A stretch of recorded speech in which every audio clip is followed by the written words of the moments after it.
Hello everyone, welcome back to my new blog. আজকে আপনাদেরকে সাথে নিয়ে আমি আমার নতুন ফোন আনবক্সিং করব। ক্যাপশন দেখে অবশ্যই এটা অলরেডি বুঝে গিয়েছেন যে আমি কি ফোন কিনেছি। সো আমি আইফোন 16 প্রো ম্যাক্স কিনেছি। ভাবলাম আপনাদেরকে সাথে নিয়ে আমার নতুন ফোনটা আনবক্সিং করি। সো বেসিক্যালি আমি ফোনটা আরো 3 দিন আগে অনলাইনে অর্ডার করি আর সেটা আজকে আমার বাসায় দিয়ে যায়। বাট আমার কাছে মনে হয় আইফোন 16 প্রো ম্যাক্স এর লাস্ট ইউজার। বাংলাদেশে এই সেম আইফোনের ফার্স্ট ইউজার সেকেন্ড ইউজার নিয়ে যা একটা অবস্থা হলো, বাট আমি এটা মেক শিওর করতে পারি আমি মনে হয় লাস্ট ইউজার। যাই হোক, আপনারা সবাই জানেন আইফোন 16 সিরিজের 4টা কালার আছে, তার মধ্যে আমি হোয়াইট টাইটেনিয়ামটা নিয়েছি। আমি নর্মালি এখন 13 প্রো ম্যাক্স ইউজ করি আর আমি 11 প্রো ম্যাক্সও ইউজ করতাম, কিন্তু 11 প্রো ম্যাক্সের কালারটা ছিল প্রায় ডেজার্ট টাইটেনিয়াম, গোল্ডেন কালারের similar. So I thought desert টাইটেনিয়ামটা না নিয়ে আমি হোয়াইট কালারটাই নেই। আর এমনিতেও আমার অনেক দিনের শখ ছিল একটা সাদা কালার ফোন ইউজ করব আমি। তো ফাইনালি হোয়াইট টাইটেনিয়াম 16 প্রো ম্যাক্সটা আমি কিনেই ফেললাম। ট্রাস্ট মি, ফোনটা খোলার পরে এত বেশি স্যাটিসফাইং লাগছিল আর এত বেশি ভালো লাগছিল, মানে কি আর বলবো। হোয়াইট কালার ফোন মানে খুবই আনকমন লাগে, খুবই অন্যরকম লাগে। আর এটার সাথে USB-C টাইপ এরকম একটা কেবল ছিল, আর সাথে সিম খোলার জন্য একটা পিনও ছিল।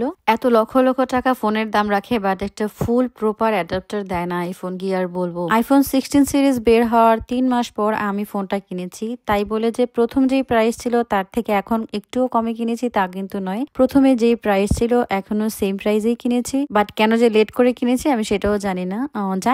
আমি মাঝখানে প্রেগনেন্ট ছিলাম, তো আইফোনটা যখন রিলিজ হয় তখন আমি একটু সিক ছিলাম বা হসপিটালাইজ ছিলাম, তো এইসব কারণে আসলে নেওয়া হয়নি। চলুন তাহলে দামের বিষয়টা একটু বলি। আইফোনের প্রাইসিং সম্পর্কে সবাই কম বেশি আপনারা জানেন, তাও আমি যেহেতু ভিডিও করছি আমি আমারটা বলি। আমি যেহেতু 256 নিয়েছি, আমার পড়েছে 1479 ইউরো। দ্যাট মিনস বাংলা টাকায় হিসাব করলে আসে 1,92,000 সামথিং।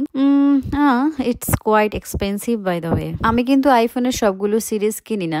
আমি লাস্ট কিনেছিলাম 13 প্রো ম্যাক্স, এর আগে কিনেছিলাম 11 প্রো ম্যাক্স, মাঝখানে 14 15 কিনিনি, কারণ আমার কাছে 13 প্রো ম্যাক্স এর ফিচার্স অ্যান্ড কালার্স সবকিছু ভালো লাগতো, তাই আমি আর 13 প্রো ম্যাক্স চেঞ্জ করে 14 বা 15 প্রো ম্যাক্স কিনিনি। সো এই হচ্ছে আমার 13 প্রো ম্যাক্স, আর পাশেই হচ্ছে আমার নতুন ফোন 16 প্রো ম্যাক্স। দুইটার মধ্যে ডিফারেন্স খুঁজতে গেলে 16 প্রো ম্যাক্সটা একটু 13 প্রো ম্যাক্স থেকে একটু লম্বায় বড়। তো আমার কাছে এখন দুইটা আইফোন আছে, বাট আমি একটা হয়তোবা সেল করে দিব। আমার প্রিভিয়াস ফোন 13 প্রো ম্যাক্সটা হয়তোবা সেল করে দিব, কারণ দুইটা আইফোন ইউজ করা it doesn't make any sense. আমার জামাই পাশেই বসা ছিল, তো আমি জাস্ট ফোনটাও অন করে ওকে বাকি সেটিংস গুলো করতে দিয়ে দিয়েছি। ও সেটিংস গুলো কমপ্লিট করে আমাকে দিয়েছে। এই ফোনের কিন্তু এই ক্যামেরা কন্ট্রোল বাটনের যে স্পেশাল ফিচারটা, এটা কিন্তু 16 সিরিজের নতুন, খুবই ইউনিক লেগেছে আমার কাছে এবং খুবই ভালো লেগেছে। আমার আসলে 16 প্রো ম্যাক্স নেওয়ার কোনো প্ল্যান ছিল না, বাট নিয়েছি জাস্ট বিকজ যেহেতু ব্লগিং করি, তো ভিডিও এবং ফটোসের ক্ষেত্রে একটু চেঞ্জ আনা দরকার। তো যাই হোক, এই ছিল আমার আজকে আনবক্সিং ভিডিও। আপনাদের কাছে কেমন লেগেছে কমেন্টে জানাবেন। ভালো থাকবেন, সুস্থ থাকবেন। আল্লাহ হাফিজ।